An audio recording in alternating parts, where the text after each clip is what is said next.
Hello, everyone, and welcome to episode number 2 of Bold City Civics. My name is Shelton Hall. I'm a local journalist, former political candidate, and all types of other things. Our producer and the creator of this show, Mr. John Lewis Meeks, is standing right nearby you. You'll hear from him a little bit later.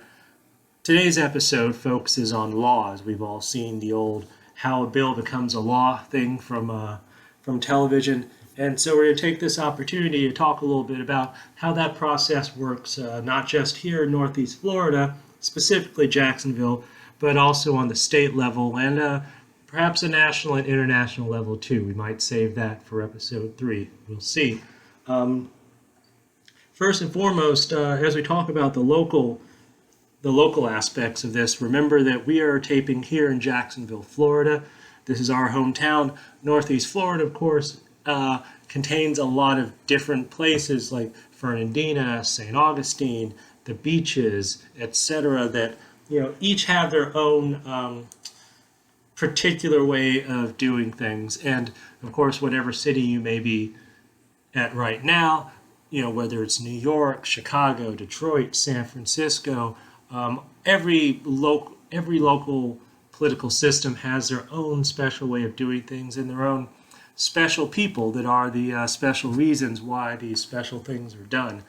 But today, just for demonstration purposes, we'll talk about Jacksonville. Now, Jacksonville, Florida, as you know, has 19 city council members. There are 14 regular council members who represent the 14 districts. You take the map of the city and you carve them up into 14 districts.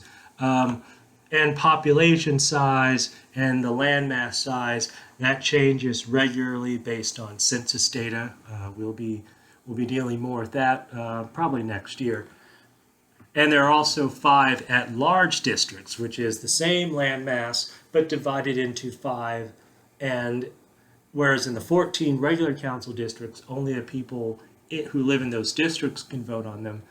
In the at-large districts, everyone in the city can vote on them statewide. In fact, if you check out the October edition of Folio Weekly, there's an article that I wrote about Mr. Tommy Hazuri, who passed away recently, former mayor. He was a city council at-large district holder, and now there's a special election for his seat coming up in, I believe about a month or 2. Yeah, something like that. And so there's a little preview of that and how that process works. But let's talk about how bills become a law here in Jacksonville. First and foremost, if you follow us and you're a fan, if you're listening to this on whatever platform you're listening to this on, you'll be able to find a list of links and extra resources that you can reference to supplement your learning here.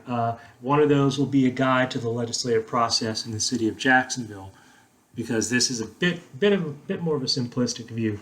Bottom line is we have a unitary government and a strong mayor system. The council people draw up a piece of legislation, a second person sponsors it, eventually it goes up before the larger body, all 19 council members, and by a simple majority vote, which would be 10 votes out of the 19, that's what's required to pass the law, or to pass the legislation and refer to the mayor, who is then able to sign into law or not. We'll get to that in a second. But in Jacksonville, it's a little extra complex as compared to, say, the state legislature, for example, which their legislative session is only 60 days, and they meet, in that 60 days. The committees meet in the previous September, so by the time they get ready for the legislative session, they're really poised to push a whole year's worth of bills through. And by the time that legislative session begins, most legislators, already know exactly more or less how they're going to vote on each piece of legislation. It's different here on the local level in Jacksonville. Our city council is active all the time.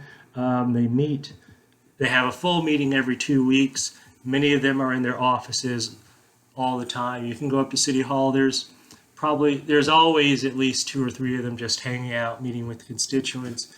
Committee meetings and subcommittee meetings happen throughout the day and throughout the week, throughout the year.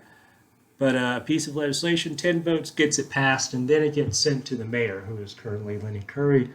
The mayor has 3 choices. He is able to either, one, sign the bill into law, and then the law will take effect, usually the following year, or sometimes they take effect immediately. Usually, there's a set date which gives time to prepare the infrastructure for whatever changes are going to be happening there. His second option is to veto the law, to veto the bill and prevent it from becoming law, in which case the bill does not become a law unless the council chooses to override his veto, which can be done pretty much by, let me check my notes, it can pretty much be done by a sort of simple majority.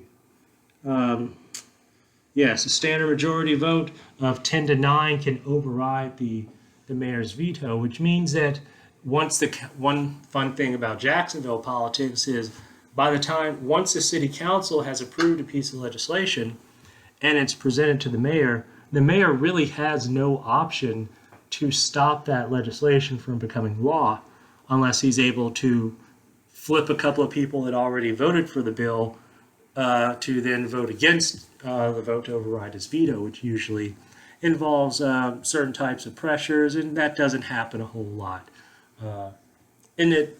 So that you don't see many cases of mayors vetoing things. They may veto something like automatic pay raises for council members, but then it goes through anyway because no one's going to stop politicians from putting money in their pocket. We know that already.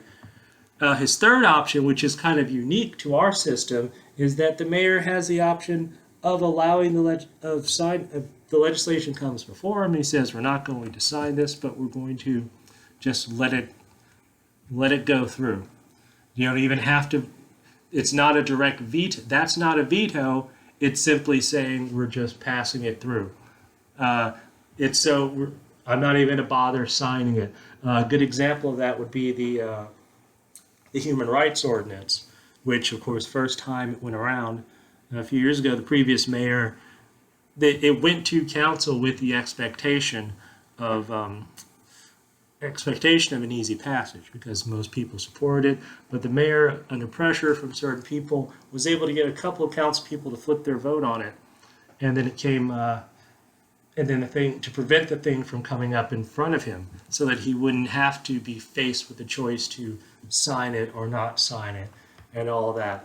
And then a few years later, under the current mayor, same process happened. The thing was pretty much poised to pass. The mayor, despite being a conservative Republican, really made no effort to intervene in that process. The legislation passed. He didn't sign it, as I believe, but then it passed through into law, and that was easy enough. But then there's a whole range of committees and subcommittees and things like that. The process by which a piece of legislation is shaved and carved and honed down into different ways to appease different interests. There's a whole series of committees and subcommittees. I looked at the flow chart for that as it relates here in Jacksonville, and it honestly made me kind of dizzy. But it's fascinating nonetheless. Again, this is episode number 2 of Bold City Civics. We were talking about how bills become a law here locally in the city of Jacksonville. Tune in shortly. We will get into episode number 3, perhaps, or episode 2.5. And in that one, we will talk about that same process, but comparatively as it relates to the state government here up north, to our west, I guess, in Tallahassee, and also it relates to the national level in Washington, D.C. So once again, my name is Sheldon Hall. Mr. John Lewis Meeks is right over here next to me. Say hello, John. Hello, and just one clarification earlier, city council members at large are elected citywide. I think we said statewide. I did. Thank you. Yes. He's right here. This is Bold City Civics. More episodes to come. Tune in soon. Thank you very much. Vote early and vote often.